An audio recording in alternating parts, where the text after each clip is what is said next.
Health இன்சூரன்ஸுக்கு சேர்ந்து பயனடையுங்கள். Health insurance 32,000 ஒரு வருஷத்துக்கு கட்டினால் 10 லட்சம். அவங்க என்ன மெடிக்கல் சர்டிஃபிகேட் கொடுத்தாலும் 10 லட்சம் வரைக்கும் பார்த்துக்கலாம், ஆஸ்பத்திரியில் பார்த்துக்கலாம்.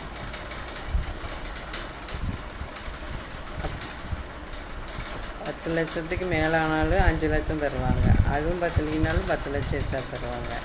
30 நாள் ஆகும், அது வர்றதுக்கு 30 நாள் ஆகும். அதுக்கு முன்னே மெடிக்கல் பார்க்குறனாலும் பில்லு வச்சுருந்தா அதுலேருந்து பணம் எடுத்துக்கலாம். அது இறந்துட்டாங்கன்னா அவங்க நாமினியேஷனுக்கு பணம் போயிடுது, 25 லட்சம் கொடுத்துருவாங்க. இல்லை அவங்களே நல்லா பொழைச்சி வந்துட்டாங்கன்னா அவங்களுக்கே 25 லட்சத்தை கொடுத்துருவாங்க. இந்த மாதிரி இன்சூரன்ஸில் சேர்ந்து பயனடைவீங்க. இந்த தகவலுக்கு இந்த நம்பருக்கு கால் பண்ணுங்கள்.